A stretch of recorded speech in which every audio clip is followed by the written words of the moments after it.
Hi, Denise. Hi, Welcome Lisa. to, yeah, hi, and welcome to day 12. So today is day 12 of 90 days to a positive mental attitude. So how was your day 11? It was really great. I've shifted in quite a few relationships, which I thought was unusual. And I'm going to apologize because my I can tell that my voice is crackling. You have a stuffy head, lots and lots of pollen because beautiful flowers and buds are coming out on the trees and in the ground. Oh, So yeah. So I really noticed how people have been interacting with me differently. yeah. Once you do something like this, you get awareness, right? Now you're aware of it. You're thinking about it and recognizing what's going on. And normally you don't. Normally you just go about your life and don't think about it. So yeah, I've been doing the same, being a little bit more mindful, a little bit more of a listener, and thinking about um, my code of ethics. And I kind of think it all comes down to Napoleon Hill's golden rule, which is you can do whatever you like as long as you don't harm anyone else, do unto Mm. yourself as you would do unto others. Um, that's what it comes down to, just being a good person, Yes, honest. yes. Yeah. And I've been going like a little extra mile, like saying hello to everyone instead of Hmm. just some people that I happen to notice. I've been more aware of my surroundings. Yeah. Yeah. And it's nice that So, you do that because you could make someone's day just by saying hello because you don't know how they're feeling. And if you pass them by and they're not feeling well, they might feel rejected or not important or, some sort of, you mhm. know, unpleasant feeling. But if you're the one to say, hi, how are you doing? Or even just hi, that can change the whole day for them. So that's awesome. True. All right. Well, let's do day 12. Day 12. Leaders Okay. and the lit and the lead. Yeah. Okay. I'm going to share Hey, my screen. Just give me a second to get up Kindle. Let me know if you can see it. I will let you know. I promise. Okay. Um,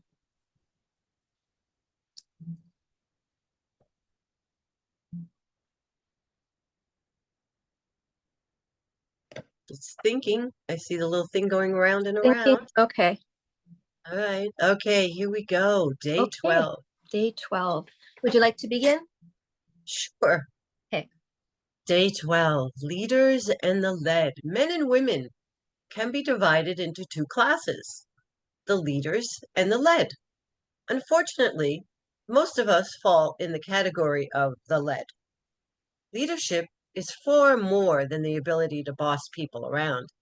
It's the ability to inspire and excite others with your vision, according to Warner Bennis, a professor of management and organization at the University of Southern California. After interviewing and observing some 90 leaders in business, public service, and the arts and sports, Bennis concluded unsuccessful leaders are all alike, but every successful leader is successful in their own way. Bennis told the Chicago Tribune that he was floored by the diversity of successful leaders. I was first faced with what I call the Anna Karenina syndrome in reverse. Bennis says, referring to Tolstoy's wisdom about families, as a consultant to the last four U.S. presidents, Benny did, however, find one trait common to all. It is what he and others refer to as vision. I cannot exaggerate this difference, he told the Tribune. It's as if they are drawing people to them, and it's not necessarily the quality that we think of as charisma. It's a kind of laser beam intensity that they get when they're talking about their vision. When they're talking about something else, they can be as boring as the next person. Bennis also found that his subjects were able to communicate their ideas to others. Ronald Reagan's skill has earned him his nickname, the Great Communicator. But it's an ability, Venice says Jimmy Carter never mastered. One of Venice's subjects, Carter's Commerce Secretary, Juanita Krebs, told him she did not know what Carter was working for as president. It was like looking at the wrong side of a tapestry, she told Venice. Everything was blurry and indistinct. Good leaders are also persistent. Admiral Heinrich Richover told Venice that the nuclear submarine never would have been built if it had not been kept the idea alive. The effort required, in Rickover's words, courageous patience, because the idea seemed at first like so many workable ideas cockeyed. A I fourth can't I attribute, can't see you, Lisa. I can you see your can't beautiful see me. I Oh, can see your beautiful picture of you, but not your oh, beautiful face.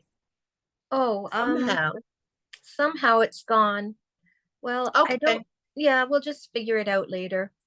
All right. Just wanted Okay, to let you know. okay, thanks. So, fourth attribute that Bennis observed is a healthy self-respect out of which grows a profitable respect for others. Leaders discovered, usually at an early age, what their strengths were and nurtured them. Such leaders are often able to bring out the best in others. They see latent talent and encourage it.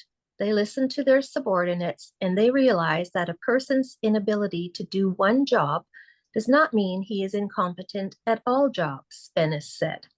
Not everyone is born to be a team leader, but according to Fortune magazine, most people can learn the skills it takes to become one. The process, though, may be painful. Fortune offers 5 tips that you may find helpful if you are called on to make the move from a traditional management role to becoming a team leader. First, don't be afraid to admit that you don't know something. In today's high tech world, it's virtually impossible for any leader to know the details of every team member's job. As the leader, your job is to keep the team functioning smoothly, to make sure you deliver a quality product or project on time and on budget.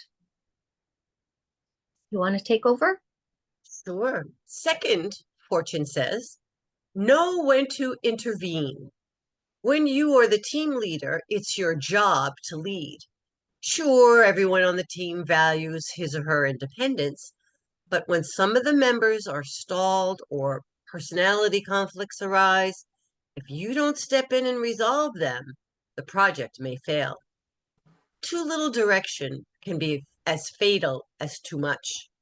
Third, learn to truly share power. Team leadership really is different from management. A leader's job is to facilitate, to help team members resolve the problems, not resolve them themselves. You must also be willing to relinquish control and not worry about job security.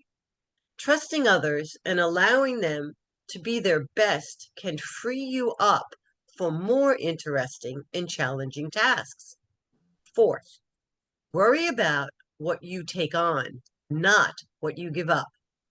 When you empower your employees, it's normal to fear that they may be empowering yourself out of a job. Don't worry, good team leaders are always in demand, and you may find yourself teaching others how to make teams work more effectively. Finally, Fortune says, get used to learning on the job. The world is changing so quickly these days that keeping up requires constant learning. In fact, in most jobs, learning is a part of the job as teams figure out how to operate more efficiently and eliminates unnecessary tasks and paperwork. We will be required to constantly learn new systems and techniques. You will never know all the answers, but searching for them is half the fun anyway. Will you please tell us the positive action steps? Yes. Treat those you lead as you would want to be treated. Motivate with rewards for good service.